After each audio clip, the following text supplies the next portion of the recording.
يعني مفيش أحلى من كده نفطر بيه الصبح وسهل سهولة. مش هتصدقوا سهلة قد إيه، وفي خطوة واحدة بس وكان جاهز معايا، ومن غير بقى ما نستخدم لا مضرب البيض ولا العجان ولا حتى المضرب اليدوي، بالمعلقة وخلص معايا في دقايق. ومكوناته مفيش أبسط منها، وكمان بدون بيض وطالع في منتهى الجمال. ريحته بقى حقيقي تخطف القلب. من أحلى الطرق اللي هتحضروا بيها بسكوت اليانسون والشمر هي الطريقة دي. جربوه بس على طريقتي وأنا واثقة إنه هيعجبكم. حضروا كوباية الشاي ويلا بينا نشوف الطريقة على طول مع بعض.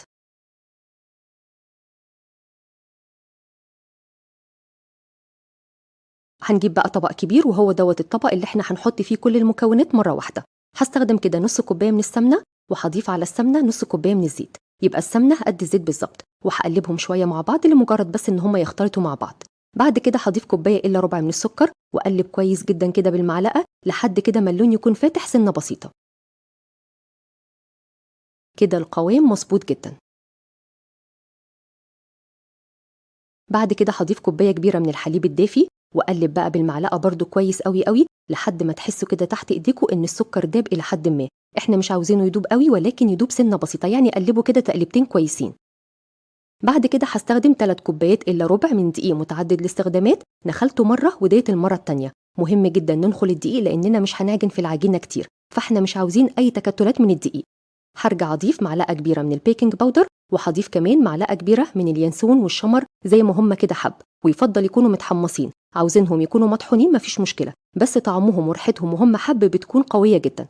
ضفت كمان معلقه كبيره من حبه البركه ورشه بسيطه من الملح، وبس كده، مش هنحط اي حاجه تانية. متخيلين بقى سهل وبسيط قد ايه؟ وبالمعلقه برضو هنلم بقى العجينه بتاعتنا كده لحد ما تتشكل عندنا عجينه، ولحد كده ما الدقيق يختفي معانا تماما.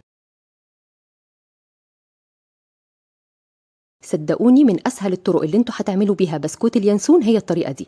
في البدايه بس هتحسوا كده ان العجينه سايبه، بس تقلبتين كمان والقوام بتاع العجينه هيكون مظبوط جدا. كده العجينه خلاص اتشكلت عندي والقوام بتاعها مظبوط، وزي ما انتوا شايفين كده مفيش اي حاجه لازقه في المعلقه خالص. اجيب بقى صينيه بتاعتي انا حطيت فيها ورق من الزبده، ممكن تدهنوا الصينيه بدهنه بسيطه من الزيت. هحط كده في الصينيه من تحت معلقه كبيره من السمسم ومعلقه كبيره من حبه البركه، وممكن كمان تحطوا شمر وينسون حب زي ما هم لو انتوا حابين. بعد كده هاخد بقى العجينه واحطها كده في نص الصينيه،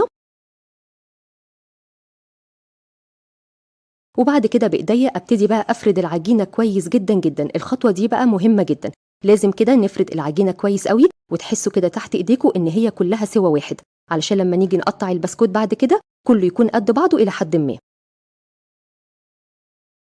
بعد كده من على الوش ضفت معلقه كبيره من السمسم، وبرده هحط معلقه كبيره من حبه البركه.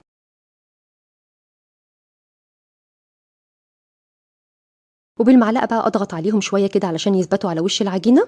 وكده خلاص الصينيه بتاعتنا بقت جاهزه. تدخل الفرن درجه حراره 180 على الرف الاوسط، وبالظبط قعد معايا 30 او 35 دقيقه، ياخد كده لون من الجوانب ومن تحت. على طول نشغل الشوايه او لا. بصوا بقى شكله جميل ازاي، حلو جدا جدا. شلته بقى من الصينيه واستخدم كده السكينه المشرشره او السكينه بتاعه التورته، وابتدي بقى اقطعه زي ما انتم شايفين كده بالطول. وبعد كده هقطعه مره واحده من النص. نحاول بقى نستخدم السكينه دي علشان خاطر ما يتكسرش مننا. شوفوا بقى البسكوت من جوه مفرغ وجميل ازاي، وريحته تجنن، ريحته حقيقي رهيبه. بصوا مظبوط ازاي، جميل جدا بصراحه. هجيب بقى صينيه تانية واحط فيها ورق من الزبده، ممكن كمان ما نستخدمش ورق الزبده، وابتدي بقى ارصص البسكوت كده على جنبه، وهيدخل الفرن على الرف اللي تحته خالص. وهنشغل الفرن على اهدى درجه حراره، مش هنشغل الشوايه خالص. الشوايه هتديله لون بس، لكن احنا عاوزينه يتحمص، فهنشغل الفرن من تحت ياخد كده لون من تحت. نقلب كده البسكوت على الجنب التاني لحد ما ياخد اللون الجميل دوت من كل الجوانب. بصوا بقى شكله مظبوط ازاي، يجنن بصراحه. ريحته كمان وهو متحمص تجنن، رهيبه.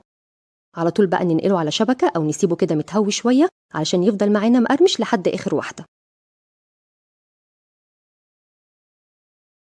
ما شاء الله، رغم ان مكوناته بسيطه ولكن هيعمل معاكم كميه كبيره، وحجم البسكوتيه كمان مظبوط جدا. بصوا بقى شكله يجنن ازاي، شكله بصراحه مغري جدا، يعني كوبايه الشاي جنبه وطعمه هيكون رهيب. اسمعوا بقى صوت القرمشه كده بتاعت البسكوتيه، رهيب بصراحه، حلو جدا جدا. من احلى الطرق اللي انتوا هتحضروا بيها بسكوت اليانسون هي الطريقه دي. جربوه وانا واثقه ان هو هيعجبكم. وبس كده وصفة النهاردة خلصت. أتمنى إن الوصفة تكون سهلة وبسيطة عليكم. بألف هنا وشفا وباي باي.